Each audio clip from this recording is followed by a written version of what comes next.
Under the blood-red sky, like the gates of hell thrown wide open, thunder rumbled non-stop, tearing through the space with fierce lightning bolts. A chilling battle cry echoed everywhere. "Kill him! Kill him! Kill him!" In a hidden corner, a Kwong was tightly bound, crouching on the ground, his eyes wild as they scanned the horrifying scene before him. His heart was in turmoil as he wondered how things had come to this and where exactly he was. Suddenly, an orc general with sharp fangs raised his sword high, his deep, commanding voice ringing out. "Next up is the execution of divine punishment. This shameless human dares to trespass on the sacred land of our beast clan, a land untouched by any for thousands of years. He is the first, and this is a declaration of war." Hearing this, the orcs below exploded into wild screams, cursing the shameless humans. They shouted in unison, "Divine punishment! Divine punishment! Divine punishment!" Still tightly bound. A Kwong's heart was filled with fear and confusion. He bowed his head helplessly, thinking, could I really die so mysteriously in this other world? 5 hours earlier, at a run-down scrapyard, an uncle in a sanitation uniform approached a mobile cart and grunted, "A Kwong, haven't you finished eating yet? Hurry up!" He pulled back the tent flap next door and continued instructing. "When you enter the cave, stick close. If you're slow, you won't even pick up a scrap of metal." Today, 2 other cleanup teams are competing with us for this order. Ah Kwong, still focused on his noodles, startled and looked up. "Oh, even a level C cave has people fighting over it now." The uncle chuckled dryly, full of resignation. "Some die from drought, some die from floods. Even picking scrap now has thieves fighting over it who said we're heroes." While the 2 chatted, someone from outside the yard shouted loudly, "Hey, get ready, the heroes are coming." Hearing that, the uncle hurriedly stood up and left the tent, but turned back to remind A Kwong, "Pack up your stuff quickly." A Kwong hurriedly slurped the last of his noodles and called out, "Coming right away." The team quickly arrived at the cave entrance, where an older man in the group nervously said, "Even though it's just a low-level C cave, my heart races with fear when I get close. I can't even imagine how terrifying an A-level cave would be, let alone an S-level." Suddenly, voices from inside the cave grew clearer. "Strange, there are still a few ghost soldiers scattered inside. What's going on?" A figure stepped out. It was the hero group who had completed their mission. The chestnut-haired man spoke softly but confidently. "This is looking good. We'll easily get the League's reward." The red-haired girl smiled and replied, "That's true, isn't it?" The 2 walked calmly by, leaving admiring gazes from the cleanup crew. The uncle whispered to the older man, "Those heroes look so cool. I wish I had their powers. Their way of making money is so different from ours." The older man sighed realistically. "Are you still dreaming? We've all passed the awakening test, but none of us awakened any powers. Stop overthinking. Just do your job well, that's enough." The uncle nodded loudly, encouraging the team. "Everyone's worked hard." Suddenly, someone from the cleanup team hesitantly spoke up. "Hey, may I ask?" Before she finished, the red-haired girl cut her off firmly. "Move in." Hearing that, the cleanup team began entering the cave. As for A Kwong, our main character, those heroes just mentioned had nothing to do with him. He and his teammates in dirty sanitation uniforms were just scavengers collecting scrap. After the heroes subdued the cave, A Kwong failed the awakening test due to his weak physique. Still deep down, he longed to become a hero. The team entered the cave and the leader shouted, "This terrain is desolate." Luckily, it's only level C, so the area isn't too large. "Let's get started, everyone. Move quickly. We only have 4 hours to collect scrap inside before it closes. Gather as fast as you can and regroup here." The group replied in unison, "Understood." Then they scattered to begin work. While diligently scavenging, A Kwong suddenly shouted excitedly, "Here, this is a broken piece of armor from a soldier." Seeing this, the uncle standing above clapped his hands excitedly and said, "Not bad for an old man. Just a little while in and you've already found something valuable. That's worth quite a bit. Looks like your parents in heaven are watching over you today," A Kwong responded enthusiastically. "That's right, uncle. I'll go deeper to look for more." The uncle hurriedly warned, "Okay, but remember to keep track of the time. There's about 3.5 hours left before we have to regroup." A Kwong nodded and said as he walked away, "Okay, uncle." Rest assured, he thought to himself excitedly, "Starting off this well, I'm sure I'll find even more valuable things the deeper I go. Just keep moving forward." 3.5 hours later, contrary to expectations, A Kwong dragged his tired steps, his face full of disappointment. He muttered to himself, "No way. Absolutely no way. How could I find nothing else? Yeah, since entering the cave, I only picked up that one piece of armor and still ended up empty-handed. It's really bad luck this time." From afar, a teammate's voice called out, "Hey, Kyong, time's up. Hurry back to regroup," he replied heavily. Yes, sir. I'm almost done here." Though unwilling, Kwang sat down muttering, "There's no more time. I have to try to pick up something else. This amount of money won't even cover one day of my sister's hospital bill." Suddenly, his eyes lit up when he looked to the side. "Oh, what's that?" A well Kwang approached, thinking, "In this damn place, if there's a well, it must be abandoned. There must be treasures inside," he imagined. "If I can find a full set of gear, my sister won't have to worry about hospital fees for a whole week." Looking down the well, he discovered a sparkling piece of jewelry. "Oh my God, a gold ring!" Kyong exclaimed in amazement without hesitation. He tied a rope and climbed down to the bottom of the well, telling himself, surely these are the remains left in the cave. Even the heroes didn't discover this. He reassured himself, nothing surprising at all, holding the ring in his hand. Kwang was overjoyed and shouted, "This is a rare equipped ring. Oh my God, I'm rich now, ha ha ha, I'm rich now." This ring is a rare piece of gear, even if it only slightly boosts the hero's attributes. It can still be sold for a high price out there. That's wonderful. Instinctively, he put the ring on and thought, I'll wear it first, then ask Uncle what level of gear this is. Let's hurry back and regroup with everyone, haha. Parents in heaven are truly sacred. But soon the ring suddenly tightened around his finger, as if merging with his flesh, leaving Kwang stunned. Kwang screamed in pain with a hoarse voice. "It hurts so much, what's wrong with this ring?" Suddenly a deep voice echoed from nowhere. "The infinity ring has accepted its owner. It cannot be removed or transferred. The infinity pathway is about to open." Hearing that strange sound, Kwang panicked, looking around with his heart pounding. What is that sound? Someone. The ring, which was normal before, suddenly shone brightly. He was horrified and exclaimed, "What is this?" Before he could understand, Kwang was sucked in by an invisible force. He screamed in fear, "Uncle, save me!" Then his whole body disappeared, leaving only a few sparkling streaks behind. Outside, hearing unusual noises, the uncle quickly turned toward the sound, worried, calling out, "That's Kwang's voice. Where is he?" "He was just in there." Someone on the team reassured, "Maybe he's just trying to find some more fragments somewhere else." Another person chimed in sympathetically, "Kwang is a hard-working young man, just unfortunate that his stamina is weak, and he couldn't pass the hero test. It's okay, there's still time, just wait for him." On Kwang's side, after being sucked into the pathway, he gradually regained consciousness, his head spinning as if the world was upside down. When he opened his eyes, he was stunned to find himself tightly bound by orcs, dragged to a sacrificial altar with other prisoners about to face divine punishment. The so-called divine punishment turned out to be a terrifying sacrificial altar area where thunder continually struck, tearing the space apart with fierce lightning. Surely I have fallen into that mysterious well and somehow been brought to the orc sanctuary. Kwang thought anxiously as he sat on the majestic throne of the orc king. The king gave a loud order. The orc named Liu Dao, a burly warrior, immediately shouted aloud, "Fellow orcs, today we will execute the 3 most vicious insects." The first prisoner, though, from our tribe, secretly sold our terrain information to the shameless elves and inferior humans. On the way to the execution, the prisoner was cursed non-stop by the orcs, "Traitor, despicable scum." The crowd below screamed wildly, "Divine punishment, divine punishment, divine punishment." An orc soldier roared threateningly and knelt down by the king's order, pushing the prisoner into the divine punishment area. "Receive divine punishment." The fierce orc soldier kicked the prisoner, making him fall face first onto the altar. General Jiang Nan immediately raised his powerful voice. "O great sacred altar of our tribe, the thunderous hammer of the God King will crush all sins. In hundreds of years, no one has ever escaped this divine punishment area." Then thunder and lightning struck fiercely, tearing through the space. The orcs outside excitedly shouted, "Divine punishment! Divine punishment! Divine punishment!" After the prisoner suffered a painful death, Liu Dao stepped forward coldly and pointed to the next to receive divine punishment. "It is the shameless human who dared to trespass our beast tribe's sanctuary. For thousands of years, no human has set foot on this sacred land. He is the first, and this is a declaration of war." As soon as the words ended, the orcs below roared wildly, cursing the shameless humans who dared to break the pact and pushed him into the divine punishment zone. Back to Kwang, his small body was dragged roughly onto the altar. Panicked, he shouted, wait a moment.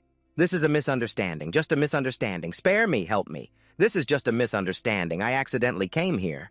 I can't die here. I'm not from this world. I don't belong here. My sister is still waiting for me to return. I beg you." But his pleas only made the orc soldier growl contemptuously, "Don't talk so much." He raised his fist and punched a Kwong hard in the stomach. A Kwong clutched his stomach in pain, silently helpless, thinking, "No, I can't. How could I die here? My sister is still waiting for me to come back. I can't die. I still want to try to become a hero." His mind was in chaos. Why is this happening? Before he could recover, a Kwong was thrown straight into the divine punishment zone. The orcs below were agitated, screaming curses non-stop. "Humans are insects. The great orc tribe and shameless humans are mortal enemies. Die. Let divine punishment scatter his soul." The orc soldier pushed a Kwong forcefully and roared, "Accept divine punishment." Tears streamed down a Kwong's face as he shouted in despair, I can't die here." Using his remaining strength, he leaned his body aside and narrowly avoided the first lightning strike. The orcs below were stunned and shouted in unison, "Wow, he actually dodged it!" General Fang Nan's eyes widened in shock. This guy actually dodged divine punishment. No one has ever done that before. The orc king on the throne silently observed with a complex, unreadable expression. A Kung staggered to his feet and roared furiously, "How could I die here, you bastards?" But at that moment, a fierce lightning bolt struck him directly. He screamed in pain, "No way!" Liu Dao stood above, sneering, "Fool who said your divine punishment only has one strike." The orcs below became excited again, shouting in unison, "Divine punishment, divine punishment, divine punishment!" The beast-eared girl, who had been quietly watching the crowd, sighed in disappointment. It was all for nothing. Even exhausted, a Kwong still clung to a faint hope. "I can't die here." When everything seemed lost, the infinity ring on his hand suddenly shone brightly. A voice echoed in his head, "You have activated the God system of the infinity ring. Recovery system bound. Begin reshaping body. Begin training for the strongest physique." The orc king, witnessing the scene, could not hide his astonishment. A Kwong was still for a moment, then sprang up full of vitality. Liu Dao was stunned, stammering, He's still alive." Lightning struck again. His body shattered into pieces, but immediately regenerated, turning and standing firm. System notification body creation progress at 15%. The orcs stared in horror and whispered, "We're doomed." Every time lightning strikes, his body regenerates even stronger. He drags himself forward, progress increasing. Maximum body creation progress at 40%. The system is checking and recording the Heavenly Eye skill in a drowsy state. A Kwong feels an invisible call urging him onward. He unconsciously steps toward the stairs ahead. The orcs realize his intention and shout, "He wants to escape!" A Kwong drags himself forward. The burnt skin fragments on his body slowly crumble and fall off. System announces maximum body creation progress at 60%. Recorded skill Ba Lo Divine Consciousness. He records the absolute reproduction skill. The black fragments continue falling away, revealing an increasingly strong body. He moves forward. The system continues to announce maximum body creation progress at 80%. General Fang Nan trembles, voice trembling with fear. Impossible. No one has ever come close to the Lord God King before. For tens of thousands of years, only the original God King could do it. The Orc King suddenly realizes a Kwong's intention, eyes cold as ice. He dares to lift the Lord God King. Almost all the black fragments on a Kwong's body crack open, revealing a muscular body full of vitality. He stands before the Lord God King, raises both hands and shouts, "Is it you? Are you summoning me? Why are you calling me?" He tightly grips the Lord God King. System announces maximum body creation progress at 100%. He records the skill attribute Child of Heaven. A Kwong shouts loudly. All the black fragments shatter and scatter around. Countless lightning bolts strike fiercely, but his body is no longer affected. Under the astonished eyes of the orcs, the huge Lord God King gradually shrinks to fit in his hand. A Kwong thinks silently, "Lord God King, if you called me, then let me use your power." The system echoes, "Congratulations, you have received the God Pointer." Reward experience points increased by 3 levels. Current God Pointer power output 0%. Insufficient power to activate special effects. Effects unclear. To unleash the full power of the God Pointer, continue to grow stronger. The beast-eared girl standing in the crowd, wide-eyed in amazement. Really, can he actually hold it up? Lao Dao watches from above, grinding his teeth, thinking, that lowly mortal returned the Lord God King to us. No, it cannot be. How can a lowly human touch the great God Pointer of the Orc tribe? Even our great Orc King cannot lift it. Then why can a human do it? And he mutters, "According to Orc prophecy, whoever lifts the Lord God King will become the future leader." There must be some mistake here. In front of a Kwong, a translucent info board appears with a mystical glow. Human a Kwong. Occupation unknown. Skills absolute reproduction. Ba Lo divine consciousness. Heavenly eye level A. Weapon Lord God King. Combat strength unknown. He stands there still a bit confused, not fully understanding the power rising within him. A Kwong feels his body brimming with power vastly different from before. He looks at the info board in front of him and exclaims, "My experience reward has already leveled up 3 times. Say." Studying the skill board intently, his expression turns thoughtful. This is the God-chosen system. Suddenly a figure dives down with a loud crash. It's Liao Dao. His fiery orange eyes roar, "Despicable human! Put down our tribe's Lord God King War Mace now." The orc crowd below buzzes loudly. That is Liu Nya, the greatest war general of the orc tribe. He will never let the lowly humans steal the Lord God King War Mace. General Zhang Nan reclaimed the pride and glory of the orc tribe. Lao Dao shouts from above. Though I don't know what dirty tricks you use to bypass divine punishment and lift the Lord God King War Mace, I advise you to return it immediately and accept our tribe's punishment. At that moment, the system announcement echoes, "Passive skill Heavenly Eye has been activated. When focusing on any item or target, detailed information will display as data before you. No cooldown time." A Kwong thinks silently. The passive skill Heavenly Eye is truly amazing. He immediately directed his eyes at the fat orc in front of him. Sure enough, information appeared. Name Liu Dao. Title General Zhang Nan. Level 84. Profession Warrior. Race Orc. Weapon grade, a great sword. Tram Ma. Realizing the power of the Heavenly Eye, A Kung thought silently. This is the ability that comes with the chosen God system. It can see through the detailed information of the opponent. Seeing he still stood firm without flinching, Liu Dao got angry, gripping the great sword Tram Ma behind his back and roared, "Really? Looks like you're pretty brave, you lowly human. You dare challenge me?" He raised his sword high, stopping just in front of A Kung, and said coldly, "Good, then I will give you a quick death." Sweat poured down like a shower.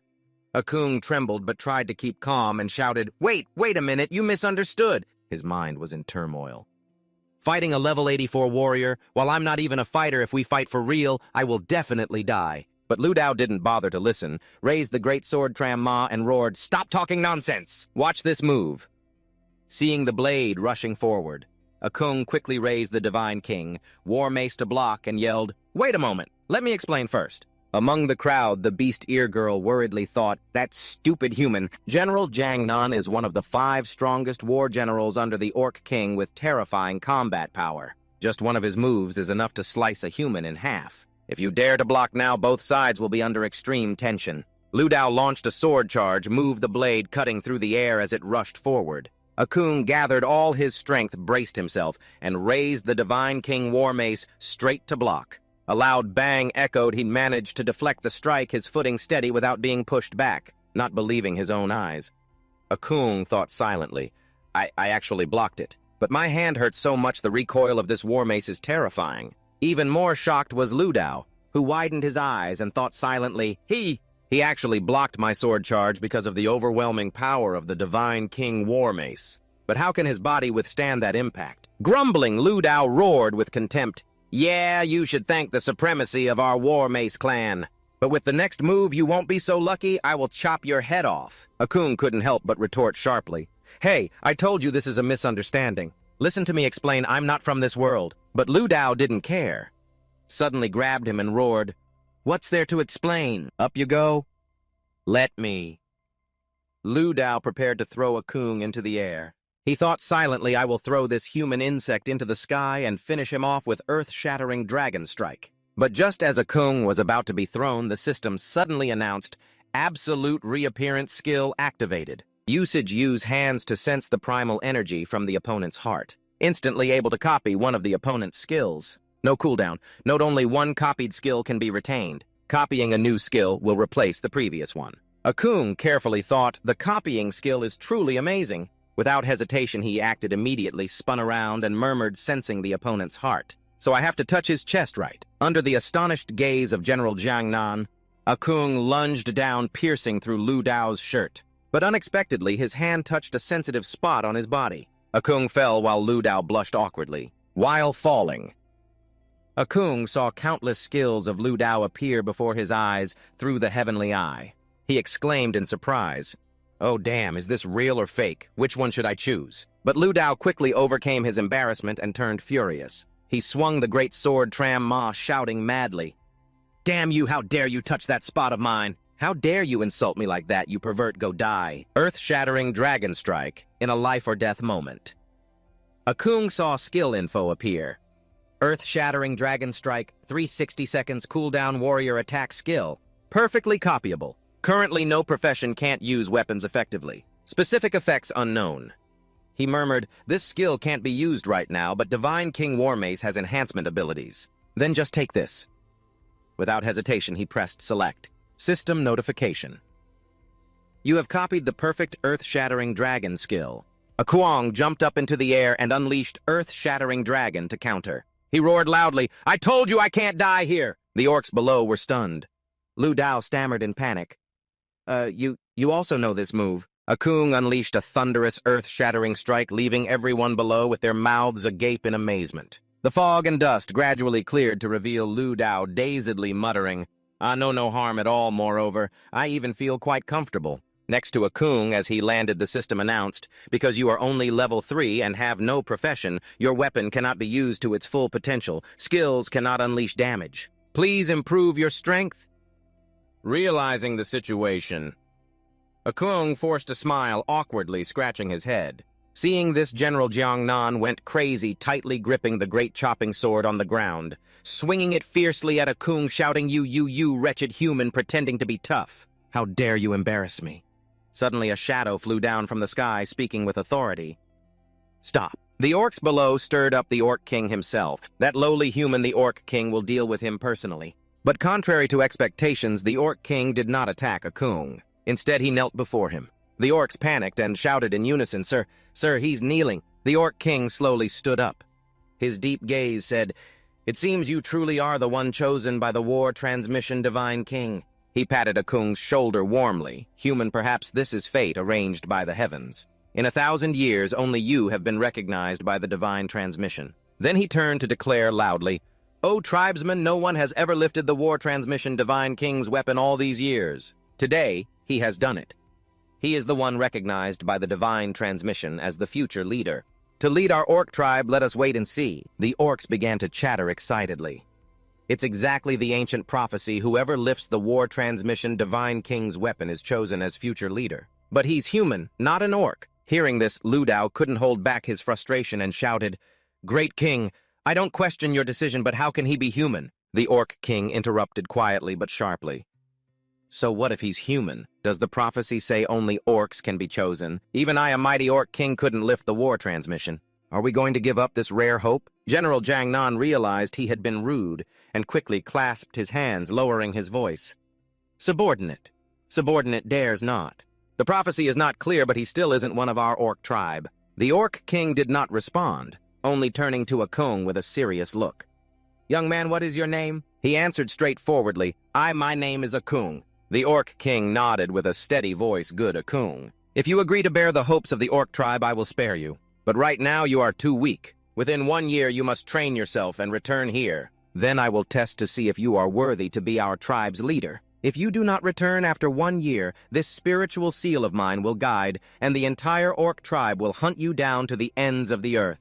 This is also how I explain to my people. Do you accept?" After speaking, he placed his hand on Akung's forehead, transmitting the spiritual seal. Akung stammered, still hesitant, I... Suddenly a voice rang out from below. "Quickly agree." It was the Beast Ear girl from earlier.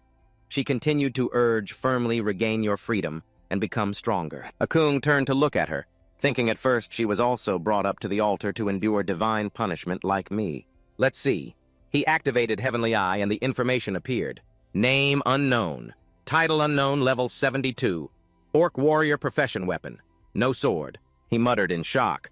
Weight level 72. She's a level 72 female warrior. Did I see that right? So strong yet punished by the heavens. He raised his hand toward her loudly. "Thank you." The Beast Ear girl's words awakened him. The miracle heaven granted her. Actually, everything is a miracle. Why hesitate anymore? The first thing is to survive, then find a way back to my world. After thinking, Akung nodded resolutely. "All right, I agree. I will stay here to train for 1 year, then return you can test me, but I have one request. 1. The Orc King frowned curiously. What is your request? A Kuong pointed directly at the Beast Ear Girl firmly. I want to take her with me, she will be my assistant. Hearing this, the Beast Ear Girl was stunned and stammered, Me. A Kuong thought to himself this was a thank you because she reminded him. After a while, he and the girl left the altar and stepped outside, leaning against the cold stone wall. A Kuong fell into thought. Everything started when I put on the infinite ring. The voice in my head clearly said this ring cannot be removed. Moreover, it granted me miraculous power. But how do I return to the old world? What exactly is happening in this other world? I was lost in thought when a sweet voice sounded, I am ready, Master. It turned out to be the Beast Ear Girl who had now changed into a neat new outfit and was ready. A Kuong was startled and turned around awkwardly. Ah, Master sees you confused. She smiled and explained, That's right, Master. You saved my life. This life now belongs to you. I am willing to risk myself for you. May I ask if we can depart now? A Kuong shyly turned to a corner thinking, Oh my God, so cute she even calls me Master. I can't take it. He regained composure and seriously said, Not exactly. If it weren't for your reminder, I probably would still hesitate confused about what to do when going outside. Then we should help each other. The Beast Ear Girl blushed, holding his hand sincerely. Master. What? No need to be so formal, she continued with sparkling eyes. Master doesn't understand what this day means to me. You gave me a second chance at survival from childhood until now. Only you have stood up to protect me. Only you have looked at me and said thank you. Please allow me to call you Master. That is my humble request. Your appearance is a miracle in my life. I am willing to dedicate everything to you, Master. Her sincere words and actions made a Kuong ecstatic, almost nose-bleeding. He forced a smile and replied, Then this affection is up to you. The Beast Ear Girl smiled gently. All right, Master, let's set off. It's late already. As she walked, she carefully reminded him, Please watch your step. He looked up at the bright moonlight, sighed. Phew, truly another world both gentle and beautiful. But he immediately bowed his head, pulling himself out of the daydream. No, my little sister is still waiting at home. What am I thinking? What's up? Suddenly the system rang out. The infinite ring is ready to activate the infinite portal. Cooldown time 24 hours. A Kuong was startled and mumbled, Right, this is the infinite portal that brought me to this other world. Could I activate it to return? Without hesitation, he ordered to try activating the portal. The ring immediately blazed with a power that sucked him in. A Kuong was thrilled, thinking, It really appeared I can go back. I can go back now. Seeing him stand still, the Beast Ear Girl anxiously asked, Master, why aren't you going yet? But she didn't know a Kuong had already vanished into the gate. Inside the swirling space, his body was distorted unpleasantly like the first time. The feeling was still as bad as before. Finally, he returned to the original world at the bottom of the old well, looking around and breathing a sigh of relief. I'm back. Without delay, a Kuong activated his divine eye skill. An info panel appeared before his eyes, shouting, Still here. These miraculous powers remain great. The panel showed level 3. No profession, no current weapon, no copying skill, 3 spirit holes. He murmured, Level 3 in the real world is enough to live on. But what about the War God King? And the system immediately notified, Your personal data is compatible between the 2 worlds, but equipment cannot be shared. Only items placed in the 3 spirit holes can be carried and used in the real world. Hearing this, a Kuong murmured, So that's it. In other words, levels in both worlds are equivalent. I can level up anywhere but the War God King weapon was automatically placed in the 3 spirit holes, so it was brought back to the real world as well. Is that what it means? He suddenly thought, Wait, I have already reached level 3. Could it be? As he was speaking, a familiar voice rang from the well mouth. A Kuong! What the heck are you doing down there? This cave is about to close. Hurry up and get out. Hearing his uncle's voice, a Kuong was startled and quickly shouted back, Uncle, is everyone still here? Haven't I been gone for a long time already? He thought, what is going on here? I was in the other world for at least 5 or 6 hours, so why are they still waiting for me as if nothing happened? His uncle replied with a faint laugh. What are you talking about? Have you gone daft from picking up too much trash? Seeing you go down the well, we got worried and came to check. Let's go up. Another person in the group interrupted. What are you dazed about? Hurry out of the cave. If the cave door closes, we'll be trapped here forever. Gripping the rope tightly. A Kuang climbed up silently, thinking, time has stopped.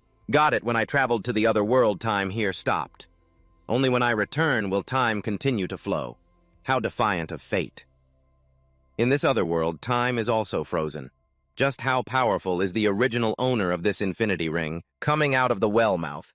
A Kuang hurriedly asked his uncle, I want to ask you something. Surprised. Oh, what's the matter? He continued, I remember tomorrow is the new law for the hero test, right? The scene suddenly changed, rain poured down like a waterfall. A Kuang carried his sister, Tiu Ham, on his back, his legs badly wounded, staggering through the rubble with dark demons destroying everything ahead. That Tiu Ham whispered weakly on his back, Brother, my legs, I can't feel them anymore. What about Mom and Dad? Hearing Tiu Ham's words, a Kuang froze, looked up, his voice trembling in pain. No, Mom and Dad. The dark demons were closing in on the two siblings, but he stood helpless, screaming in despair. Suddenly, a strong arm grabbed his shoulder. A hurried voice shouted, A Kuang, do you want to die? Follow your uncle, that's Uncle Lai. A Kuang's mind was in chaos. He shouted, Uncle Lai, my parents, Uncle! Urgently persuading, can you save them? If you stand here, both you and Tiu Ham will die at the hands of the dark demons. At least think about your little sister. A Kuang shouted in agony. My parents are still inside the house. Your parents won't make it. The demons are right there. But Uncle Lai ignored his despair and pulled the two of them to run. Worriedly said Tiu Ham's legs, hurry up. The scene shifted to the hospital. Tiu Ham lay weakly on the bed, asking him, You said tomorrow is the hero test, right? But I'm afraid you'll overexert yourself. The nurse standing beside her smiled gently. Tiu Ham really cares about her brother. Turning to a Kuang, she said, You should also rest well. He reassured her, It's okay, I'm not tired. How about your legs? The nurse who just gave Tiu Ham an injection explained, Nerve damage sequelae cause intermittent spasmodic pain. Tiu Ham needs to get injections and take medicine on time. But despite the pain from the injection, Tiu Ham forced a smile. It's nothing. But she couldn't hold back, grimacing. She quickly added, I've done it, but it still hurts, but I'm used to it. Don't worry, brother. A Kuang lowered his head with a sad expression, thinking, She means she can't stand up anymore, right? Tiu Ham is in a lot of pain, isn't she? A Kuang silently activated his heavenly eye. Information appeared on the target's body, both legs crushed by a rock, causing 98% paralysis, nerve necrosis, intermittent pain, no hope of self-recovery, a 1% chance to stand up. After reading, he fell into deep thought. On the way home from the hospital, he thought about his sister, Tiu Ham. She must be very sad. She just wants to be like before, to go to school like a normal girl, play with friends, freely, walk anywhere. The radiant face she once had, now she's the only family I have left. How can I let her endure this forever? He clenched his fists, resolute, even though the chance to stand up was only 1%. There's still hope. It's not hopeless. There must be a way. If I become a hero, I can access more information to find a way to help Tiu Ham not just stand up, but live with her head held high. Stopping at a street corner, a Kuang raised his hand toward the moon, his eyes burning with determination.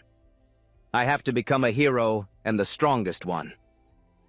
At the official test arena of BTG Bravo Test Group, the examiner announced, Congratulations on the final test result, Level 3 Hero Combat Power 540. Congratulations on becoming a hero. This is your automatic certification based on your ranking. Please accept it. The congratulated person was a young man with a bright smile. Old man, from now on, I'm a hero too. His mother stood proudly beside him and praised, No wonder you're my son, very good, keep it up. You must be a C-rank hero, son. After the mother and son left, another staff member called the next person to check if it was a Kuang. This is your second time taking the test. The first time your score was below the minimum basic level, so you didn't qualify. Hearing a Kuang's words, the staff with glasses sneered, You're wasting my time before I get off work to eat. Get ready and go in. Just put your hand on the scanner, then come out. Passing through the door, a Kuang replied irritably, Whether it's a waste of time or not, I'll find out soon. The staff snorted mockingly. Old man Huin Huang or whatever, if you fail the first time, no matter how many times you try, it's the same. The test is based on the most scientific assessment of overall physical fitness.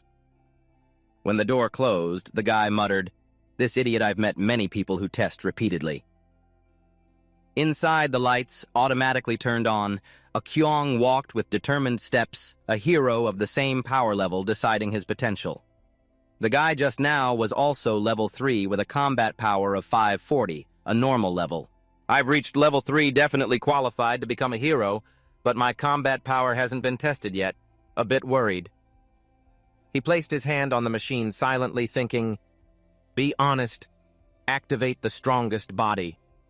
Suddenly, the light shifted from black to bright red. The entire room shook violently. The machine announced, "During the hero value test, please do not move." 4 staff outside panicked. Is this an earthquake?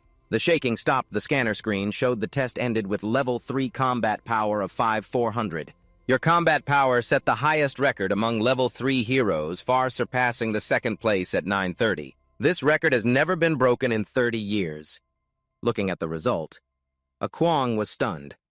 5400 is 10 times the guy. Just now I knew my current body was strong but didn't expect it to be this strong. He excitedly thought, "Anyway, as predicted, my goal is to become the strongest." A Kyong muttered, his eyes flashing with curiosity. "Wait, I really want to know the power that the War God King hides." The system immediately announced, "Due to your level and conditions not meeting requirements, you cannot legitimately use the War God King. Forcing activation will consume a lot of energy and stamina. Activation time is 1 second. Looking at the War God finger appearing in his hand, he sighed in frustration. 1 second, my current power only lasts the hammer for 1 second. But if I try, the machine is 1 second enough for a preliminary measurement. If I activate the War finger, how much will my combat power increase?" Despite the worry, a Kwong couldn't contain his curiosity. He placed his hand on the test machine and thought, 1 second is 1 second, it should be fine, let's try. He ordered to activate the War Hammer. The system announced, "You have activated the War God Hammer, duration 1 second. As the hammer activated, a Kuong tensed, feeling as if all his vitality was being drained. He panicked, thinking, "Oh no, it's draining my energy and vitality immediately." The War Hammer continued to draw power, causing him to tremble, shouting, "Check quickly to see how much the combat power increased." Suddenly, brilliant purple lights flashed in the sky. The ground shook violently. People outside witnessed and panicked, shouting, "Oh my God, what's happening?" Earthquake. The test machine couldn't handle it and sputtered errors. Energy overload, cannot test. The aftershock was so strong it caused a citywide blackout. The bespectacled staff rushed into the room in panic. "Hey, the earthquake caused a power outage. No need to test anymore. Get outside quickly." Looking in, he was stunned to see a Kwong like a walking dried corpse, stammering, "Oh my God, who is this guy?" On the way out, a Kwong dragged his feet deep in thought. "I have too much power, didn't expect the War God to be so terrifying. Just 1 second and I'm completely drained. Looks like before I'm strong enough, it's best not to touch it." At the test hall, an older man with silver hair stepped up, his voice authoritative. "I am the hero leading you level 9's combat power 1200. Just call me Teacher Kai A. My requirements are very strict. I hope you all cooperate." A Kwong quietly activated his celestial eye to observe the silver-haired man. Information appeared: name Kai, a level 9 warrior, profession combat power 1200. After Kai A finished introducing the students, below shouted in unison, "Hello, Teacher Kai A." A Kyong stood at the back, thinking level 9, but combat power only 1200. I'm level 3 and already at 5400. If I reach level 9, how terrifying will my combat power be? Meanwhile, Kai A muttered with a displeased look, "What a nuisance. They gave me this intern teacher task again. Not only is the honor point meager, the Alliance rewards are also paltry. I'd rather lose myself in some level D caves." Suddenly he announced loudly, "Listen carefully. Tomorrow I will lead you straight into the level D cave. Only in real combat will you choose the suitable profession. Fortunately, you can still pick up beginner equipment." The trainees were stunned and murmured, "Are we storming the cave tomorrow already?" A brown-haired guy asked, "Teacher, I heard new warriors have to undergo a week of physical training first." The bespectacled guy next to him also interjected skeptically. And you have to choose a profession, too. Isn't that supposed to happen before entering the cave? Kaya replied coldly. I don't have time to guide physical training stuff. You guys are already heroes and still asking about physical training. This is my style. My requirements are very strict. If you can handle it, stay. If not, get lost. Understand? These are my rules. The trainees helplessly replied in unison. Understood, sir. A Kyuong thought to himself. Isn't he just trying to break our spirits? He's just upset, wants to show some anger. Heroes are just ordinary people, too. But it's okay, I will prove it. He happily pictured the beast-eared girl. A sly smile tugged at his lips because in his hand was the infinity ring that could activate the infinite portal. And it would be restored tonight. A bold plan had already formed in his mind. Currently, he possessed a level 72 beast-eared female warrior, strong and loyal. In the modest apartment, the TV suddenly aired the 7 p.m. news. A small earthquake just occurred in our city, causing a brief power outage. Fortunately, there were no casualties. The Alliance quickly ruled out any involvement of dark demons. A Kwong barely paid attention to the news, his eyes fixed firmly on the ring. He silently thought the portal is ready. Now it's time to return to the other world. Without hesitation, he activated the infinite portal. A dazzling light burst forth. When he opened his eyes, he realized he had returned to the other world. Everything remained exactly as when he left. His clothes were unchanged. He pondered and suddenly understood when leaving this world, not only does time freeze, but appearance and equipment remain completely unchanged, separated from the other world. Suddenly, the sharp voice of the beast-eared girl sounded from behind Master. What's wrong? What are you planning? A Kyuong jumped silently, cursing. Almost forgot about this girl. He scratched his head awkwardly and replied, Nothing. Nothing at all. Let's start training. Let's kill low-level monsters first. You lead the way. The beast-eared girl's eyes gleamed excitedly as she replied, Master, you are so passionate, truly wonderful. I just woke up with the best plan for you. Master, I have already scouted the area. There is a large number of level 3 goblins nearby. They are relatively weak. I believe you can start practicing on them. Goblins are not only cunning by nature, but also very lecherous. They highly value their masters. Don't underestimate them. Hearing this? A Kwong smirked slightly, thinking of the monster's lecherous nature, and joked, Then you should be careful yourself. Very good. But a Kwong was surprised to learn that low-level monsters in the other world were just like the familiar goblins. He silently thought excitedly, what will my divine selection system bring truly? Something to look forward to. With spirits high, he clenched his fist and loudly declared, All right then. The first target is to attack the goblin nest. Soon after, the two quietly hid behind bushes, carefully observing the monsters. The beast-eared girl whispered softly, Be cautious, Master. Be careful not to make loud noises. 2 goblin guards are sleeping. A Kwong frowned and asked her, Aren't they level 72? Charging in and killing them should be enough, right? He muttered to himself, only now realizing the beast-eared girl had a combat power of 630,000. Truly a formidable level 72 warrior. He activated his divine eye to check the info level 72 warrior profession combat power, 630,000. Suddenly, the beast-ear girl turned to her master in surprise. How do you know I reached level 72? Ah Kwong, startled and awkwardly replied, Did I say that? No, I don't want to explain at length. He quickly changed the subject. I just have slightly better stats than others. I just wanted to see how a level 72 warrior fights. The beast-ear girl smiled and continued, Is that so? But Master, if we fight together, you won't gain any experience points because my level is much higher than yours. Hearing this, Kwong was stunned and exclaimed, Huh! He didn't expect that this other world had such a rule. Thinking back, he just wanted to witness her heroic stance in battle. The beast-ear girl shyly stammered, heroic stance, I wouldn't dare say that. But if Master wants to watch, it's no problem at all. Please watch my moves carefully. I hope my combat experience can be helpful to you. With that, she drew her gleaming sword and executed the shield strike skill, slashing straight into the goblin horde with incredible skill. Kyong stood beside her, unable to help but applaud, amazing. Is that really the move of a level 72 warrior? The beast-ear girl turned around, her eyes sparkling. She softly said, Too shy, and didn't forget to remind him. Even if the opponent is at the lowest level, you must try your best. Give me your experience. I hope I will always be able to help you. Kwong smiled brightly and replied, No, very good, very good. That last move was really beautiful. Can you teach me? The beast-ear girl looked a bit sad and gently shook her head, replying, Sorry, Master. Shield Strike is a high-level warrior skill that you can't learn yet. Besides, Master hasn't decided on your profession yet, right? Kwong nodded firmly and said, "Profession, that's easy. I'm currently at level 3, so I will choose warrior as my profession because you are here." He secretly thought, Long here is excited, of course I have to choose warrior. Having a level 72 beast-ear warrior girl beside me is so convenient. Skills. With this absolute skill copying God skill, any intermediate or advanced skill is no problem. Just find a way to copy it. But the Divine Kingsword absolutely cannot be touched. I have to switch to normal weapons temporarily or else it won't deal damage. At that moment, the system notification sounded in his head. You have chosen the warrior profession. Information board updated to level 3 Kwong. Profession warrior combat power 54. Currently equipped weapon. Divine Kingsword. Suddenly the beast ear girl tightly held his hand, her voice trembling with emotion. Master, you trust me so much I don't know how to respond. You chose the warrior profession because of me.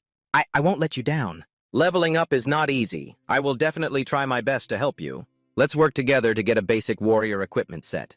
We will surely level up together, okay? The beauty held Kwong's hand, feeling her heart melt. Silently thinking, oh, this other world is really gentle and beautiful. He laughed loudly. It's time for the shift change. Just then, the goblin horde suddenly charged out, shouting, Hey, there's an intruder! Kwong immediately reacted and said hurriedly, Then I have to deal with these goblins sooner or later. Let me borrow your silver sword for a moment. He checked, and the system notification sounded, You are equipping the borrowed silver sword temporarily. The beast ear girl worriedly said, A master if you recklessly fight goblins of the same level. Let me finish. Kwong rushed straight forward, thinking to himself, last time using just the Divine Kingsword didn't deal any damage. Luckily, I copied the advanced warrior skill Earth-Shaking Dragon from Captain Jiang Nam. Now is the time to try it out. Without hesitation, he performed Earth-Shaking Dragon, an explosive power that instantly dropped the combat power 420 goblins to 0. Now is the time to test my strength. Without hesitation, he unleashed the Earth-Shattering Dragon technique, an explosive power that instantly reduced the goblins' combat power of 420 to 0 in the blink of an eye. Witnessing that scene, the beast-eared girl's eyes widened in amazement, silently thinking how powerful it was. How did the master manage to do that? Back then, he was only at level 3, yet he could defeat goblins of the same level in just 1 second. That kind of dungeon back then required a team of 6 people to complete it. After wiping out the monsters, Kwong smiled smugly and declared, Not a bad feeling. Let's go. Watch me massacre this goblin nest. He thought excitedly to himself, the divine selection system is really interesting. Tonight, after clearing out these goblins, I'm definitely going to level up to 4. He bent down to remove the dirt and stones from the goblin corpses. The beast ear girl standing beside him quietly said, Then that's a consolation for the master. For now, just use this as a weapon. Kwong reached out and picked up a rough wooden stick from the loot pile. He raised it and the system immediately notified a level 3 warrior class weapon. Rough wooden stick skill, none skill, copy. Earth-shattering strike, progress to next level, 50 out of 3,000. Holding the stick, he laughed and said, No problem, this is a goblin stick and it feels pretty handy. The beast ear girl followed behind, reminding him anxiously, The most urgent task right now is to equip the master with basic armor. The strange clothes you're wearing don't provide any defense at all. Kwong was startled looking down at his janitor outfit, thinking, Yeah, that's right. If it's not proper gear, it doesn't offer any defense. If attacked, I would take the full damage immediately. He realized that not only weapons, but also good defensive armor were equally important. While walking, he checked the functions of the Divine Backpack.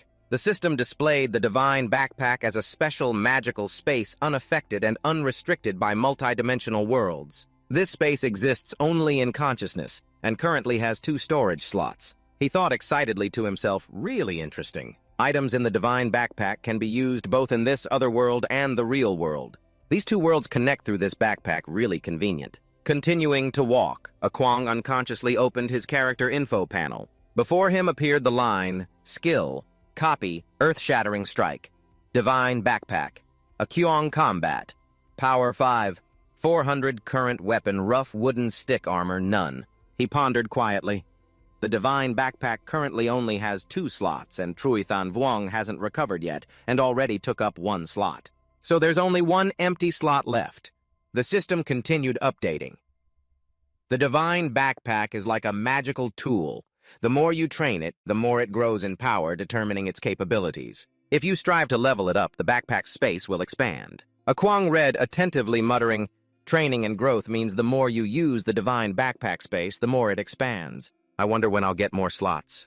But since it's Trui Than Vuong, I can't leave it behind. Only one empty slot left, that's really inconvenient." He suddenly thought that a full set of equipment usually has 5 parts in both the other world and the real world. He glanced at the beast-ear girl, observing her body to imagine a helmet, gloves, armor for torso, thigh guards, and battle boots. He noticed Akwang staring at him intently. The beast-ear girl tilted her head curiously and asked the master, "Are you okay? Is there something on my face?" He was lost in thought about the equipment when suddenly images of girls flashed through his mind. He thought emotionally to himself, "Every time I see her, I think she's really beautiful. This beast-ear girl is truly a rare beauty. I wonder if there are girls of other races in this other world as well." Scratching his head awkwardly, he quickly explained, "No, it's nothing. I was just checking if you could keep up." Suddenly, the beast-ear girl sensed danger. Her sharp eyes drew her sword as she shouted a warning to the master, "Watch out!" Behind them, Akwang was still lost in his vague thoughts, exclaiming, "Ah!" He slowly turned his head, then turned his whole body around. In front of him was a horde of fierce goblins, charging and roaring. The intruder was detected as female.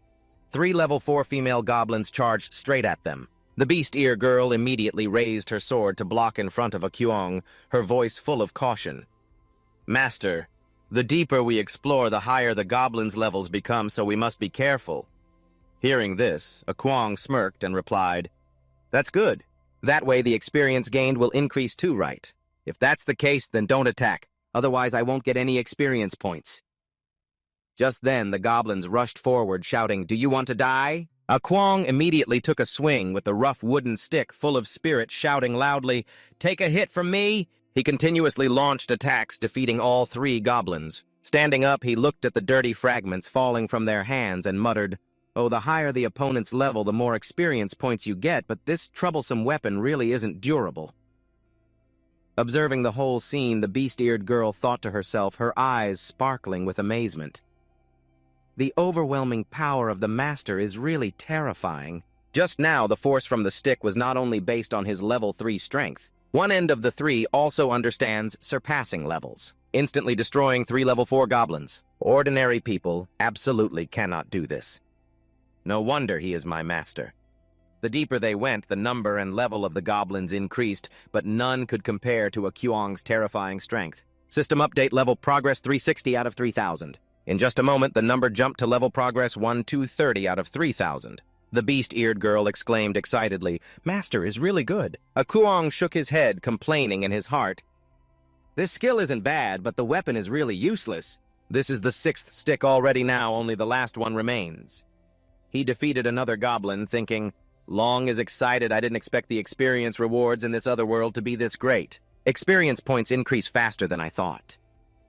He recalled when he worked as a janitor and heard heroes complain that level 3 or 4 dark demons in caves only gave less than 10 experience points. Leveling up in the real world is far away. You have to go through several caves before hoping to level up again. Moreover, according to the Hero Alliance's rules, heroes must form groups to enter caves, which leads to experience being split evenly, making the efficiency terribly low. He suddenly remembered a conversation between 2 heroes. "Those damn guilds and forces have robbed all the resources. We should consider joining a guild. Right now, every cave is contested. Leveling up is really getting slower and slower." Akwang smiled silently, saying, "Here in this other world, I not only monopolize all the experience, but each small monster gives even more points. So good, so good." System notified: level progress 2100 out of 3,000. Yeah, seeing that he made up his mind, from now on I will level up crazily in this other world. After a while, both hid behind a rock. Akwang tiredly thought, "Unbelievable." He stealthily poked his head out to observe the giant monster ahead, guessing silently, "Is this the form of the goblin boss?" The beast-eared girl spoke worriedly and softly. "Really unlucky. Didn't expect this time the boss was possessed by a dark demon." Hearing her, Akwang suddenly became alert. Long stirred. Dark demons in this other world also come in this type. He recalled the dark demons in caves in the real world, a familiar feeling rising just like the one who killed his parents. He wondered, Could they really be the same kind of dark demon? Seeing A Kyung's thoughtful face and trembling hands as if out of control, the beast-eared girl quickly spoke up, her voice full of worry. Master, you can't underestimate creatures possessed by dark demons. Although this goblin boss is only level 6, once possessed by a dark demon, no matter strength, body, or any aspect, is greatly enhanced. In short, dark demons are terrifying and mysterious creatures. They not only possess incredible and unpredictable power, but their existence is always a mystery. Therefore, Master, please allow me to deal with this boss for you. A Kwang shouted determinedly. It doesn't have to be me personally who kills it, he thought, silently burning with hatred. Although I don't know the connection between dark demons in these two worlds, they are a hateful species. They killed my parents. I must kill them with my own hands. Without hesitation, he rushed out from behind the rock. The beast-eared girl tried to stop him, but was too late. The master's noise attracted the boss's attention. It turned back, its eyes glowing red. The level 6 dark demon goblin boss roared fiercely, facing it. A Kwang seemed mad, growling, hateful species. Earth-shattering rage has ruined my sister's life. Die! But before he could use a skill, the boss slashed with its claws, knocking him to the ground, rolling a few times before stopping. He held his chest in pain, cursing silently. Damn it! Taking advantage of the level 6 dark demon goblin boss, sticking out its tongue, preparing to charge, A Kwang and the beast-eared girl immediately rushed forward, swinging their swords straight at its tongue, shouting loudly, Master is in danger! He no longer has any weapons, not lying on the ground for long. A Kwang's heart burned with hatred. He gritted his teeth and forced himself to get up, thinking, You want to kill me? The revenge for my parents. The revenge for my sister is not settled yet. How could I let a low-level goblin like you defeat me? The power inside his body suddenly exploded fiercely. He clenched his fist tightly and shouted, No weapons! System notification. You have concentrated physical strength into your right arm. Please note this will place a heavy load on your right arm. A Kwang roared with overwhelming spirit, My body is my weapon. Die for me. He threw a powerful punch at the level 6 dark demon goblin boss. The giant monster immediately collapsed. He growled, his eyes burning with fierce orange. All dark demons deserve to die. The system immediately announced level 4 EXPC plus 1000. Congratulations, you have leveled up. Level up progress 100 out of 6,000. The beast-ear girl looked at A Kyung in panic, shouting, Master, your arm! The system continued to warn that your right arm is seriously injured. Please find treatment as soon as possible to avoid necrosis of the right arm. A Kwang was exhausted and gasping. It seems he overexerted himself, which is not good. The system explained you can freely adjust the position and intensity of your body. The strongest, because you just concentrated all your energy into your right arm. Your current physical strength cannot withstand such a high energy intensity. His vision gradually blurred. His body staggered and fell. The beast-ear girl anxiously called her master. She hurriedly supported him so he could lean on her in a daze. A Kwang whispered, My right arm hurts so much. The beast-ear girl gently reassured him, Master, don't worry. I brought medicine with me. After more than 2 hours, A Kwang suddenly sat up in surprise and exclaimed, Oh, the medicine is really powerful. He thought silently with deep admiration. Although the recovery speed is slower than injections or capsules in the real world, the effect is still excellent. Maybe because the medicine in this other world is more ancient. The beast-ear girl clapped in delight. It seems the master has recovered. Wonderful. A Kwang excitedly posed boastfully, not only recovered but even better than before the injury. The beast-ear girl smiled and said, Master, now that you've recovered, let's go claim the reward. Hearing this, A Kwang grew even more enthusiastic and loudly said, System notification, go ahead. The system immediately responded, Additional rewards for quickly defeating the goblin boss. You have set a new record for the fastest boss kill in this lair. The reward has been upgraded from a single piece of equipment to a full set. The system continued, Additional rewards because this boss is a special dark demon goblin. The reward is replaced with a dark demon goblin equipment set. While A Kwang was engrossed in reading the system notification, the beast-ear girl's eyes sparkled excitedly as she pointed in a direction and exclaimed, The treasure chest has been found, Master. Moreover, it is a primary dark demon treasure chest. Looking at the chest shimmering with a mysterious light, A Kwang felt joy swelling in his heart.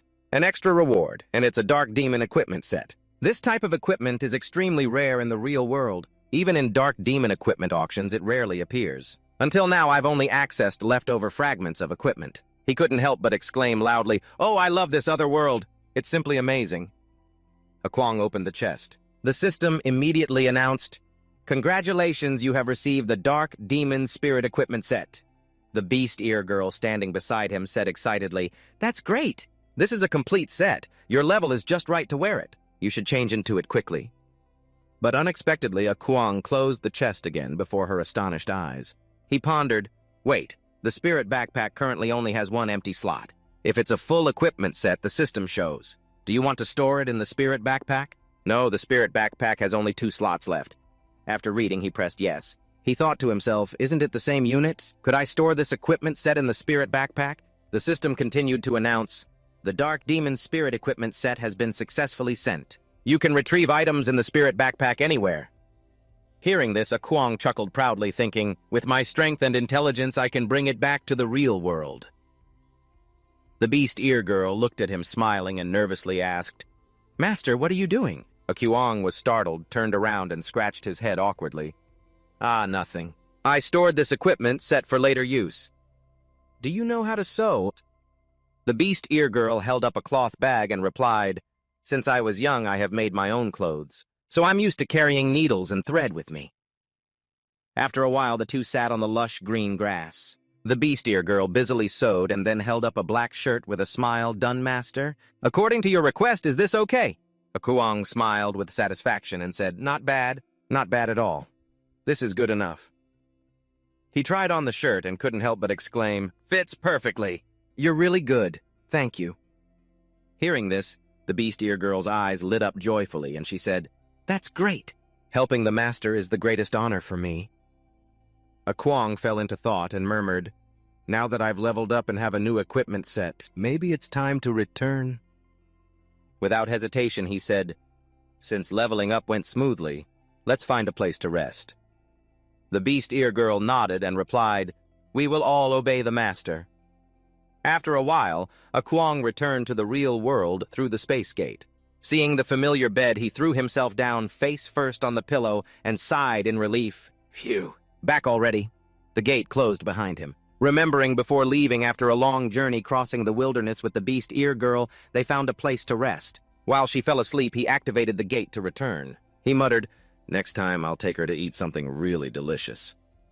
Turning on the bed, he thought further, "Progress in the other world can't be delayed forever, but now I need to rest. Tomorrow will be the first day at the shop." The next morning, the system displayed, "You have taken out the Dark Goblin Demon equipment set. Would you like to equip it?" Akwang immediately chose yes. System notification. "You have equipped the Dark Goblin Demon equipment set. Special skill Savage Beast Fist, when activated, will emit a deafening roar, freezing low-level enemies within sonic range. At the same time, your arm will transform into a giant beast fist, delivering a critical strike." Akwang excitedly exclaimed, "It even has a special skill when the full set is equipped." He smiled proudly, but suddenly hesitated worriedly. "If I go out with this set, it might attract too much attention. I've heard of many bad heroes who kill and rob equipment from newbies like me. This equipment set is way too eye-catching." He sat down on the bed, feeling frustrated, scrolling through the system panel. Suddenly, he stopped at a setting line, "Hide equipment. You will wear normal clothes. Do you want to hide the equipment?" "No," he exclaimed, startled. "No way." Quickly pressed yes. The large equipment gradually disappeared, replaced by normal clothes. Joy lit up in Akwang's eyes. He cheered, "Hide the equipment." He quickly put on the pants, muttering excitedly, "Still plenty of time before the gathering. Then let's go buy some noodles." Suddenly, the old phone he bought from a second-hand market in his pants pocket rang with an energetic ringtone. "I want to get rich. I want to get stronger. I want to get rich. I want to get stronger." Hearing the ring, Akwang was surprised and exclaimed, "Someone actually called me, that's rare." He hurriedly answered politely, "Hello, greetings to the person on the other end." A hurried voice said, "You are Xiaoham's older brother. Akwang, right? I am the nurse who usually takes care of your sister." A group of men looking fierce just stormed into the hospital. They ignored all our attempts to stop them and tried to forcibly take your sister away. They were shouting something about using her to pay off a debt. "You need to come to the hospital right away." The words hit like lightning. Kwang immediately remembered that to get Xiao Ham admitted smoothly, he had no choice but to borrow money from a loan shark. Even though he paid weekly as agreed, why are they still bothering Xiao Ham? Anxious, he demanded, "Please tell them not to touch my sister." On the other end, the nurse's voice was panicked. "They took my phone. You have to come here quickly." The line went dead with a crackling sound. Anger flared up like fire. Kwang clenched his fists and crushed the old phone. He growled, "You damn bastards." Just stepping out from the hospital direction, the desperate cries of Xiao Ham pierced through the air. "Please, please wait for my brother to come. You can't do this. Please don't touch me. I don't know you." The loan sharks were like wild beasts, utterly heartless. They flipped the scarf off the girl. The leader spoke coldly, "You don't know us, but we know you're a disabled girl, and that's enough. Your brother, Kwang, borrowed money from us before but didn't pay it back on time. According to the agreement, we have no choice but to bring you back to repay the debt." He curled his lips, thinking smugly, "The reason I lent that dumb kid money was because two big shots had their eyes on this disabled little sister. Such a cute Lolita girl is very popular on the black market. She'll definitely fetch a high price. Plus, her crippled legs make her even more appealing to the wealthy. The contract has been tampered with by that kid. How could he understand it? Anyway, these two siblings have no backing. If they get taken away, no one would even notice. I'm too bored for this game." Tears glittered on Xiao Ham's cheeks, but she responded firmly, "No waiting. My brother and I never signed such a clause with the eldest brother. You definitely tricked my brother." The leader sneered coldly. "The money your brother gave us each week hardly covers the interest." Xiao Ham trembled and shouted, "Then when will he be able to pay back the principal?" He bent down and squeezed her face tightly, threatening in a harsh voice. "Don't be stubborn and refuse to drink the wine we offer, then have to pay the penalty drink. Be obedient and come with us. That way you'll suffer less. Otherwise, don't blame me for showing no mercy." Suddenly, a loud crash erupted. Kwang, his eyes bloodshot, kicked the door open. The henchman startled and turned to face the fury blazing in his gaze. His voice was deep and filled with killing intent. "I want you bastards out!" Seeing her brother appear, Xiao Ham sobbed, calling him brother. The leader smirked provocatively. "Who's that?" "Oh, isn't that a Kwang? I'm not looking for you, but you came straight to our door. What's the point of being so angry if you can't pay back the money? We have nothing to say. Letting the sister pay the debt for you is already me being merciful to you two." Without another word, Kwang lunged forward with a thunderous punch. The blow twisted the leader's jaw teeth, flying out. His body spun several times before collapsing to the ground. The system in his body announced, "Strongest body. Reasonably adjust strength into the feet. Effectively increase movement speed." A henchman hurried over anxiously to steady the leader, the boss. Meanwhile, the remaining fat thug roared, charging at Kwang, "You want to die!" But before he could touch him, Kwang raised his fist to block the attack. The tremendous force from Kwang twisted the thug's arm. The thug screamed in pain, "My arm!" The leader, face contorted in pain, pulled a gun from his jacket and growled furiously, "You damn bastard! How dare you hit us? No one has ever dared touch our Thanlong gang before. You're dead." The bullet flew straight at Kwang, causing Xiao Ham to scream in panic, "No!" But Kwang, with eyes cold as ice, reached out and caught the bullet mid-air unharmed. The henchman holding the leader trembled and stammered in horror, You didn't see wrong, right?" The boss, he caught the bullet bare-handed. The fat thug was also shocked, voice shaking. No way! How did you do that?" Kwang smirked and lowered his voice. "Because I'm a hero now."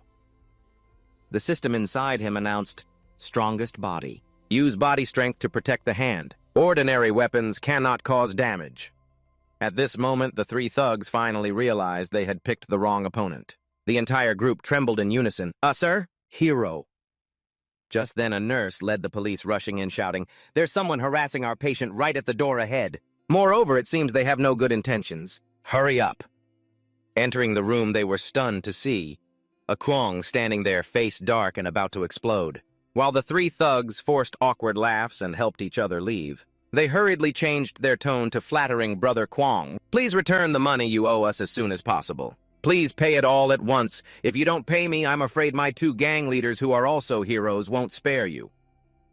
"Then we'll leave now. Sorry for the trouble. Have a good rest today, Sister Tioham. Get well soon." Facing the police and the nurse, the thugs laughed falsely. "Sorry for bothering you," then quickly slipped out.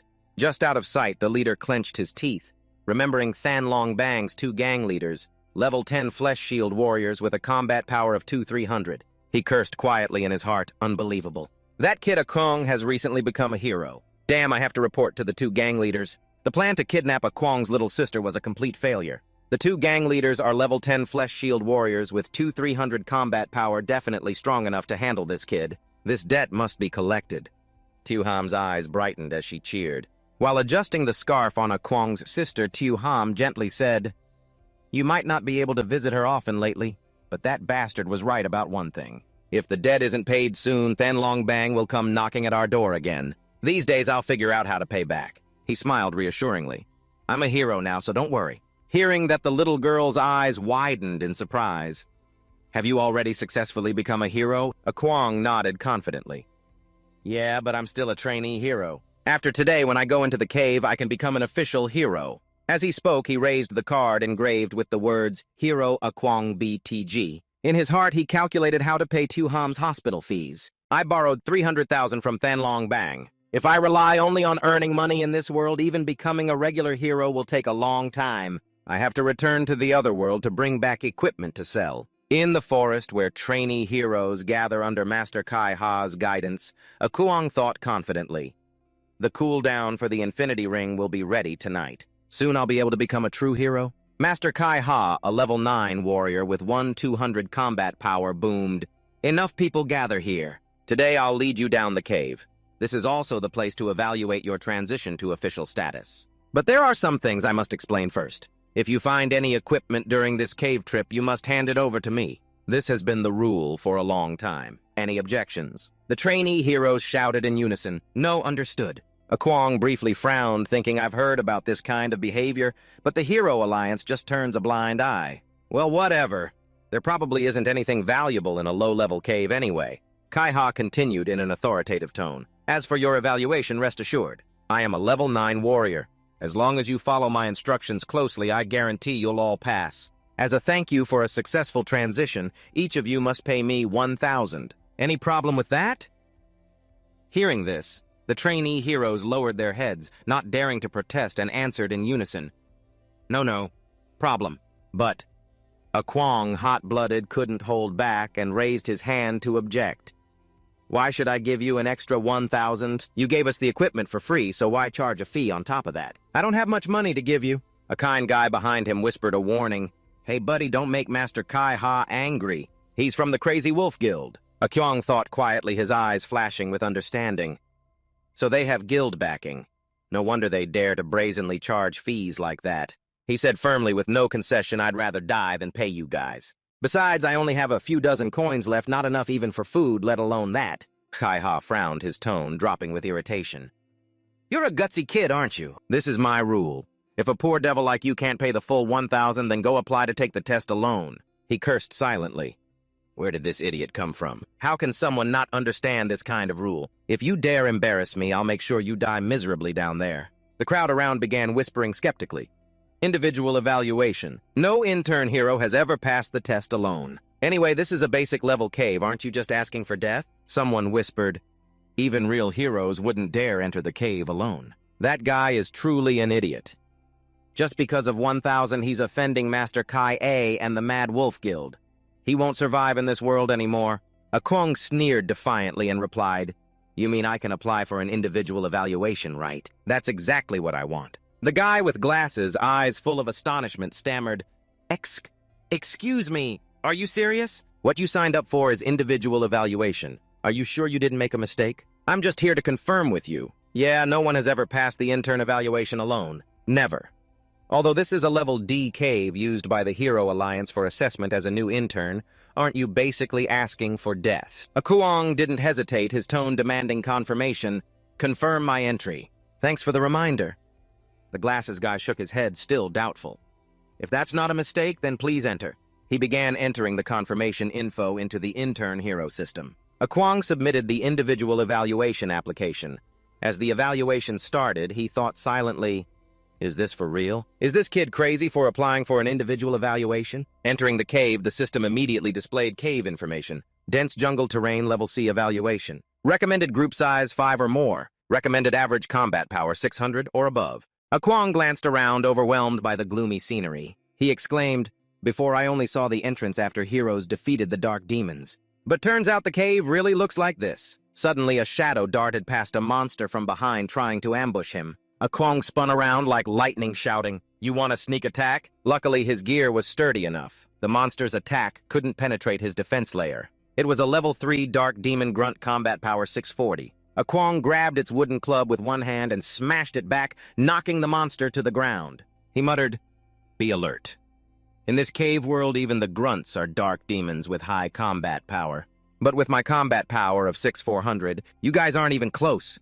After defeating one monster, Kwong casually dusted his hands, eyes flashing with boredom. If this is reality, the experience these monsters provide is really meager. They're just weak grunts, not even half as strong as those in other dimensions. No wonder heroes are always anxious about their turtle-slow leveling speed. The system coldly announced leveling progress 20 out of 6,000. Suddenly sensing hidden murderous intent, Kwong smirked, his voice sharp and clear.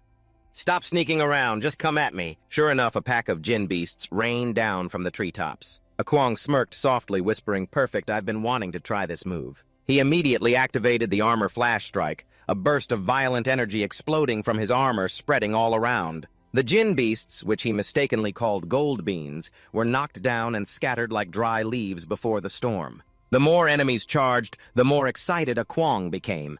Eyes blazing, he roared with enthusiasm. Dark demons at this level, bring them on. Bring it on. Outside. The glasses guy watched the progress board intently, mumbling in disbelief. It's been almost an hour, and he's still holding alone this long. Not bad at all. Definitely a rookie hero, arrogant and fearless. Individual evaluation. Only a madman would dare apply for this. No one has ever chosen this test before. Initially, the Alliance even planned to cancel it. He shook his head and sighed. Surely the detector will soon report that he's dead. Just wait and see. But at that moment, the device suddenly vibrated, leaving him stunned. The personal evaluation results have been updated. Participant A. Kwong has passed the challenge. He stepped out of this cave looking calm, as if he had just taken a casual stroll. He spoke up.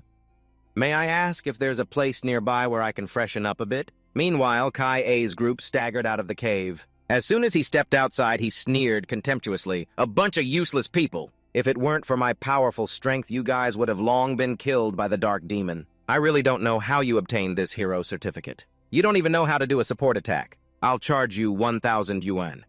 Now I think that might even be too little." The people behind him began whispering, their voices full of frustration.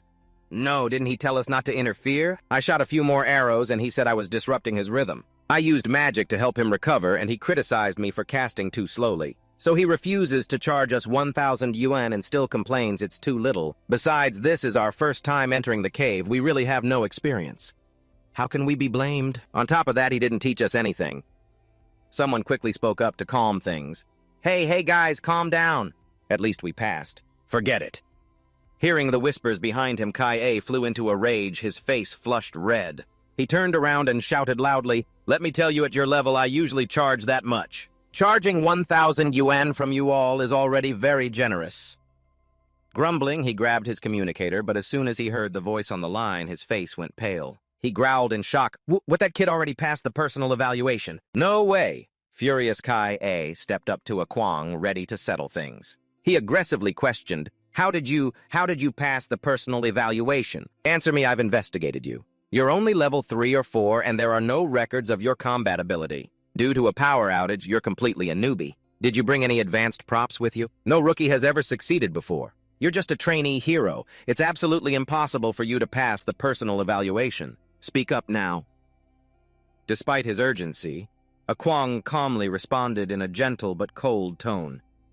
I told Master Kai A that just because no one has done it doesn't mean it can't be done right. However, perhaps it was your 1,000 yuan fee that forced me to accomplish it.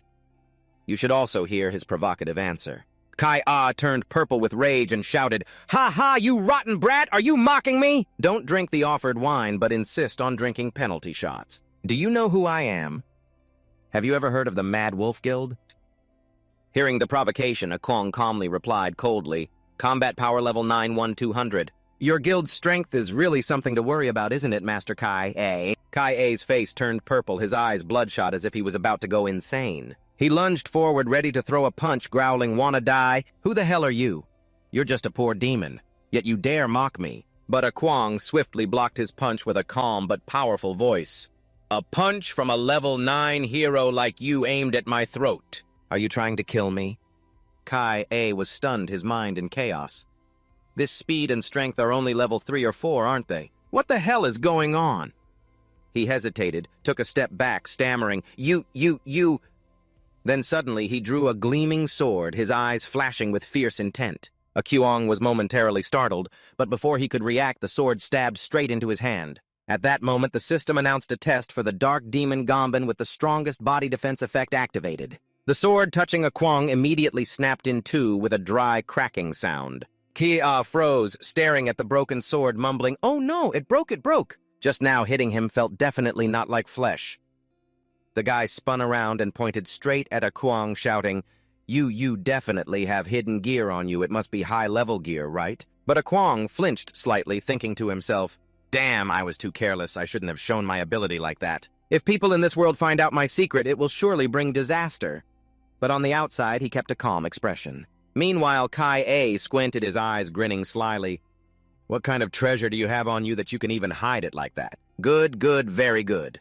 Whatever you have on you is definitely top-notch. Found in some cave and you even dare to sneak around with it. The guy didn't realize a Kwang silently breathed a sigh of relief. "You scared me to death." He pretended to clutch his arm and grimaced, saying, "If the knife, your dagger hasn't been badly damaged through many battles, so it broke just when it touched me. Otherwise, I would have died just now." Just then, the bespectacled employee suddenly appeared from behind, hesitating. "Sorry to bother, hero. A Kwang needs you here to verify his identity. Then you will officially become a hero." A Kwang casually replied calmly, "All right, let me come right away." In his heart, he thought fortunately that Kai-A was here at this moment. After all, he wouldn't dare do anything in front of the employees. He glanced back, sweat beading on his forehead, scolding himself. What an idiot. Even though the chosen god system gave me superior combat ability and strength, I'm still only level 4. If I face enemies of higher levels, I have no chance to protect myself. Back in his apartment, he collapsed on the bed, eyes thoughtful about how Kai-A looked at him as if wanting to swallow him whole. Looks like trouble is about to come. He suddenly remembered the beast-eared girl shaking his head in frustration. "She can't fight alongside me in this world. I need to be more humble. My current level is really too low."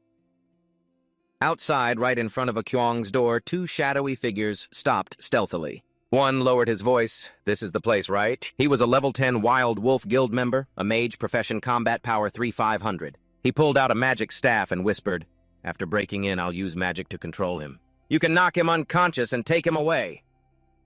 Nearby, Kai-A squinted, a greedy gleam in his eyes, nodding. "All right, if there really is a treasure like I predicted.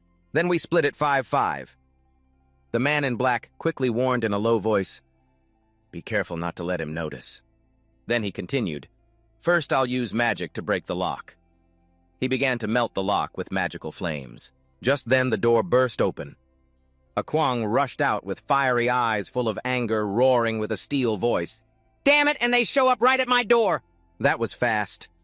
Without hesitation, he unleashed the earth-shattering dragon move power, exploding, shouting, "Kneel for me!" And in his mind, he quickly analyzed, so they even called a level 10 mage. Though his combat power is only 3,500, he's 6 levels above me. Facing him head-on would be disadvantageous. Combat power is a direct measure of a hero's strength. Although a Kwang currently has 6,400 combat power, far surpassing the opponent, his level is only 4. 1 or 2 levels difference is no problem, but a 6-level gap is a deadly distance that compensates for the lower combat power. He thought silently, it's like a low-level master facing a dumb boss in an RPG game. Maybe I can only rely on gear and skills to barely turn the tide, but just one small mistake and I'm done for. Kaya quickly pulled the man in black back, but he was pushed hard and angrily shouted, "You damn bastard, you dare to ambush me!" Luckily, my cloak just boosted my physical defense. Without arguing, the man shouted, "Whatever, kill him, and take what he's carrying."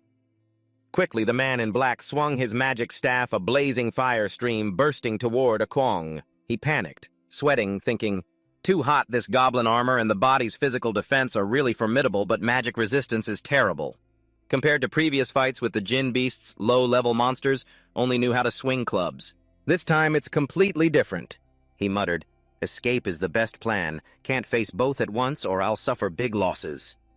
Akyong immediately turned and dashed forward, leaving behind the two growling angry men. The man in black shouted loudly, "Chase after Akyong!" Without hesitation, he jumped over the railing. In his mind, he quickly calculated focusing his physical strength into his legs, along with the protective ability of the Dark Goblin Demon set, which could definitely withstand the impact when landing. The system immediately notified Strongest Body. Note you have concentrated your physical strength into your legs. The rest of the body is no longer protected. But just as he was gathering strength to land suddenly, a white-clad figure rushed in from the side, hitting him hard in the stomach. It was another member of the Level 12 Wild Wolf Guild Warrior Class Combat Power 3900. Akyong staggered silently, groaning. There's still an ambush attacking from behind. The white-clad man delivered a heavy blow like a hammer, laughing contemptuously. Soldiers don't use tricks, but you wouldn't expect three of us to come at once. Right, dealing with a kid at level 3 or 4 like you like this is already being too generous. Hehe. Akyong was knocked to the ground, his body slamming hard down. He gritted his teeth, silently thinking, luckily I regained my strength before landing. My stomach wasn't protected earlier, and my knees hit hard too. Without the basic defense of the Dark Goblin Demon set, those 2 hits would have knocked me out. The white-clad man landed and looked at Akyong, struggling to sit up. He raised an eyebrow, voice full of surprise. And you're still not dead. That really surprises me. Kai A's group had already surrounded Akyong tightly. The black-clad man charged forward, growling suspiciously. What skill did you just use to attack me? You're clearly new, so how do you have a skill like that? Akyong clenched his teeth, anger flaring in his chest. He silently vowed, if you want to kill me, then just die. He activated energy claw armor and power ready to explode. But at that moment, the black-clad man swung a magic staff. A flash of light nullified all his effects. The man shouted triumphantly, restraining action here means restraining. It immobilizes the target for 1.5 seconds. If the target's level is lower than the caster's, it can forcibly interrupt the target's action. Akyong cursed bitterly. Damn it, my skill got interrupted. The black-clad man smirked, eyes glittering with greed. Luckily, I prepared this. Although it's low level, it has many skills. Surely it's carrying many treasures. Just watch. The white-clad man next to him sneered. This is satisfying, hehe. After killing you, we'll split the loot. Isn't that the purpose of our trip? Hehe. The whole group charged fiercely as if they wanted to claw Akyong apart like helpless prey. At that moment, the system announced, the cooldown of the Infinity Ring has ended. The Infinity Passage is ready. Akyong glanced down at the sparkling ring, breathed a sigh of relief. It's on his side. The timing was just right. Infinity Passage activated. The space in front of him twisted open into a mysterious dimension. He felt his body being sucked forward before completely disappearing. Akyong roared defiantly, Wait for me to come back, you 3 damn bastards. When I level up and return, we'll see who dies, either you or me, back to that world, back to the original world. Gasping for breath, his face still showing panic. Akyong thought to himself, Right. I have to plan to level up immediately, learn new skills. This mission has been too tough even with the Chosen system. I was too complacent and almost forgot that to protect this, I need real power must be stronger before coming back to deal with them. He promised himself his fate must be in his own hands. Then he turned to the nearby girl, voice serious, Beast Ear Girl, where can I learn skills here? Turning back, Akyong found the Beast Ear Girl sleeping soundly, breathing evenly. He thought silently that he'd forgotten she was deeply asleep when he left, looking at his assistant lying before him. Akyong took a quiet breath and murmured with a dazed look. There's a scent of cherry blossoms, a sweet fragrance from the Beast Ear Girl that's alluring like an invitation. His heart suddenly raced, silently groaning. Damn it, how can a man resist? But at that moment, Kai A's words suddenly rang in his head. Kill her! Akyong was startled and quickly calmed himself. No, what am I doing? Now is not the time to get distracted. I have to solve the crisis in the real world first. He silently took a deep breath to steady himself. Akyong needed a plan to level up and learn new skills. The next morning, the Beast Ear Girl woke up stretching, voice refreshed. It's been a long time. I haven't slept this well. Sounds good. A Kuang forced a smile and replied, Yeah, I slept well too, ha. But the beast ear girl looked at him with a puzzled gaze when she saw the dark circles under his eyes. She had no idea that a Kuang had spent the whole night tossing and turning, his mind racing with 100 thoughts, unable to sleep. He awkwardly continued, please help me make another shirt. Then he got ready to leave.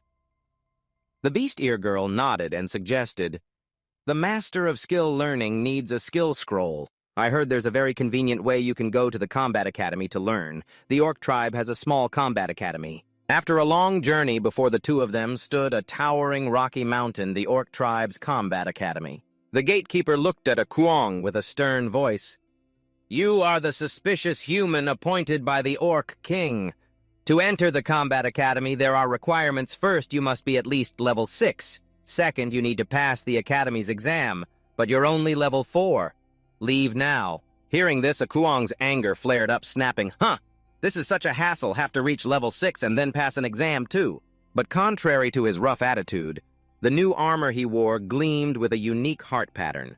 The shirt skillfully sewn by the beast ear girl holding a subtle, quiet sentiment she silently entrusted. The beast ear girl suddenly spoke hesitantly. Sorry, master.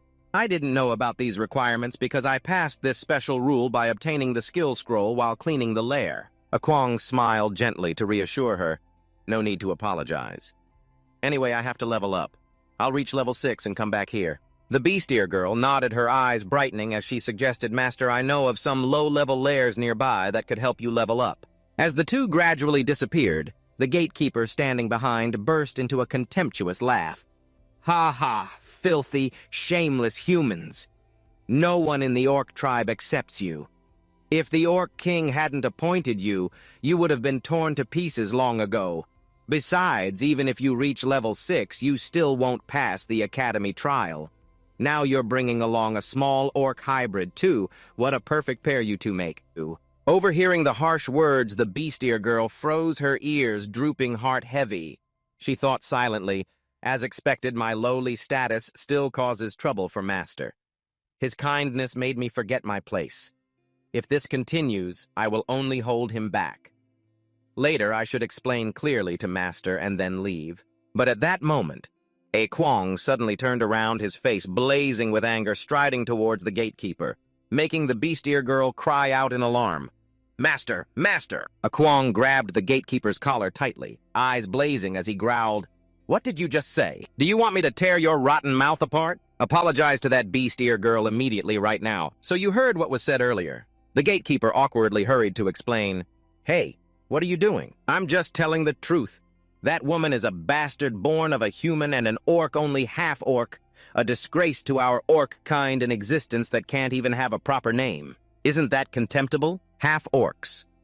The offspring of orcs and other races are seen as a great stain by purebred orcs who value bloodlines. Everywhere they are despised, their status so low they aren't recognized, not even worthy of a name. The fate of half-orcs is rejected by all sides, often filled with hardship and humiliation. A Kuang was stunned as memories flooded back. Previously, when using the system's third eye to display the beast ear girl's information, unknown name, unknown title. Level 2, orc warrior profession, no weapon. He thought, so she is a human-orc hybrid. He had seen her info before, but never saw her name or heard her mention her own. So she doesn't even have a name. The gatekeeper's face flushed with anger as he shouted warningly, Your human name wasn't appointed by the orc king, but if you dare disrespect the orc warriors, you will be punished. Don't you understand your status in the orc tribe? You want me to apologize? You can pass our test, then I'll apologize to her, just because you humans want to pass the orc warriors challenge. How ridiculous we are. The beast ear girl hurried forward, pleading, Master, he's right. Please don't let this trouble you because of me. But a Kuang with ice-cold eyes grabbed the gatekeeper's collar and clearly declared her name is An. Remember that for me. The beast ear girl was stunned, heart-fluttering. Master gave her a name. A Kuang turned away, voice firm, as he repeated, If you said you would apologize if I passed the test, then I hope the orc warriors keep their promise. Then he gently put his arm around her shoulder and said, Let's go. We're going to level up. A while later, by the shimmering lake, a Kuang spoke excitedly.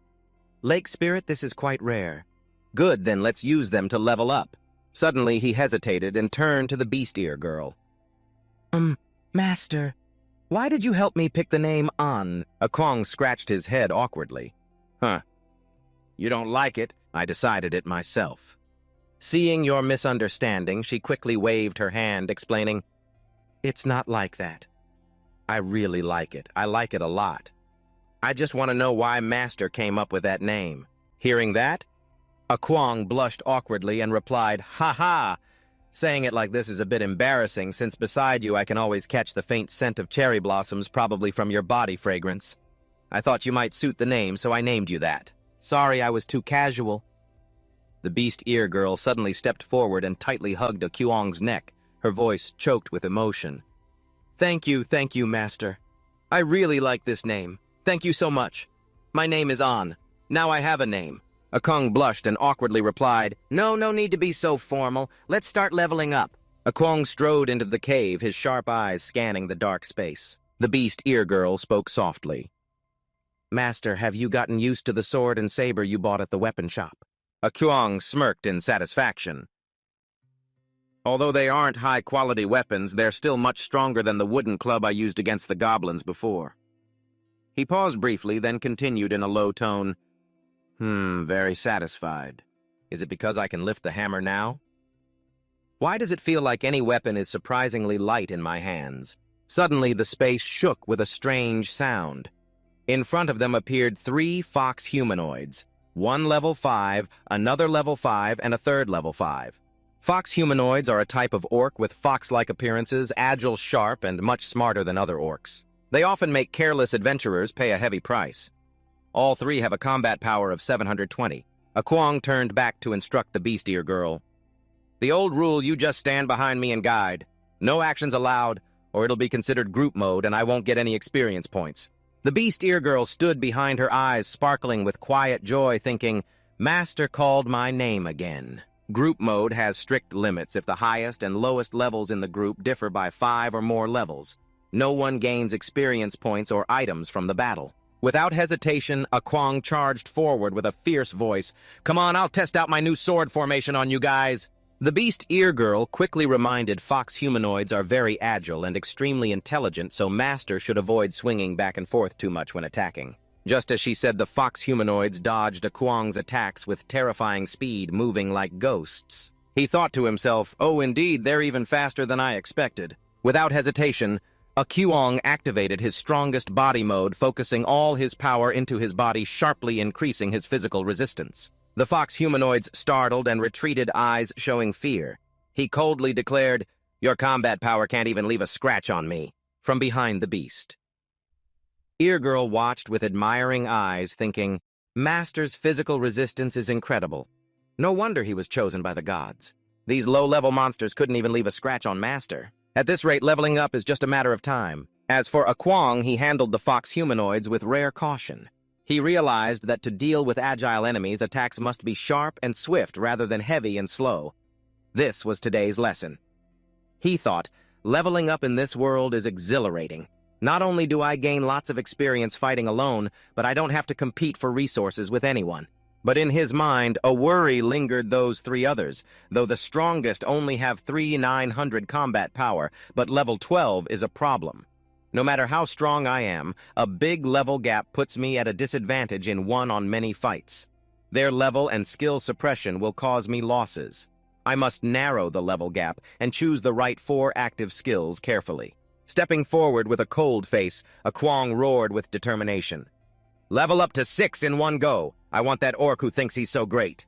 Sorry, miss. The Beast Ear girl quickly nodded, excited. All right.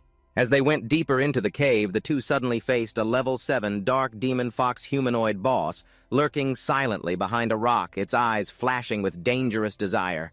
Kwong whispered, eyes fixed on the saber on the monster's back. That saber looks tempting. I wonder if it can drop. It's the perfect length, full of power, feels like it was made for me. He turned to the Beast Ear girl and asked, Master means it might drop as equipment, right? Kwong nodded, thoughtful. I just wanted to ask, can that big saber drop? The Beast Ear girl immediately replied, eyes bright. Generally, anything can drop, Master. However, drop rates depend on the rarity of the gear. If you agree, we can keep sweeping the same cave until the desired equipment drops, then stop. The caves at different levels have different refresh times. Using certain special items will speed it up. She further explained that the drop rate is the probability of obtaining equipment from monsters. The better the equipment, the higher the level. The stronger the effect, the lower the drop rate. Kwong silently pondered.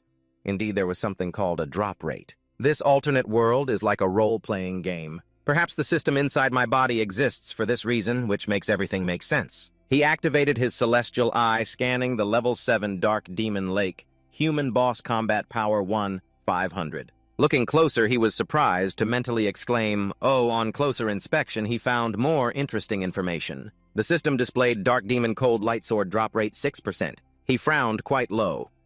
He continued to think if by level 6 this Cold Light Sword still hasn't dropped, that's a real pity. It seems to suit me very well. At that moment, the system issued a new notification. The exchange system has been activated.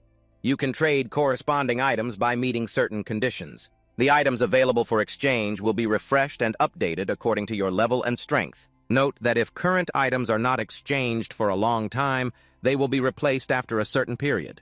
Kwong focused intently on the information before him, silently noting that the exchange feature uses conditions to trade. This fate system inside my body still holds countless undiscovered secrets. Currently, there was only one item. He checked more carefully. The system displayed a high-rate increase scroll, which increases the drop rate of all items by 30% for 1 minute. The inventory required exchanging rewards for killing 30 regular monsters from level 1 to 5. He had killed a total of 114 so far. Conditions met. Kwong was excited eyes shining brightly, thinking, wait, 114 monsters, doesn't that mean I can exchange directly? Killing 30 monsters to exchange for 1 scroll, and I've killed a total of 114, including both worlds. If I exchange 3 scrolls at once, the drop rate will increase to 96%, almost guaranteeing the sword will drop. He smiled and quickly completed the transaction. After a while of bustling, 3 scrolls were neatly in his hands. The system notified reward exchange conditions met. You have successfully exchanged for 3 drop rate increase scrolls. Since you currently don't have a backpack and normally can't store them in one, Kwong hurriedly stuffed them into his pocket. Excited, he said, "I want that great sword to drop. It will surely increase my strength." The beast-eared girl named An clapped joyfully, cheering, "Come on, master, drop it now." Kwong nodded, turning to her, then said no more words, "Please guide me." Suddenly, the space shook with the mad screams of the Dark Demon Lake human boss. It swung the steel blade, flashing toward Kwong. Luckily, he leapt up just in time to dodge the attack. He exclaimed in surprise, "Oh, this sword attack can also cause cold damage." The beast-eared girl quickly explained, "Master, the Dark Demon Lake human not only retains agility, but also has immense strength. Its weapon carries ice attributes. If attacked, you will be slowed and easily lose stamina. So try to avoid prolonged fights. Find its weakness and eliminate it. This lake human's weakness is fire. You can apply fire grease to your weapon." Kwong immediately smeared fire grease onto the sword blade. Flames burst up on the steel blade. He nodded decisively, so that's how it is understood. Kwong, full of spirit, challenged the Dark Demon Lake human boss. "Let's see whether your ice attribute is stronger or my fire attribute is stronger."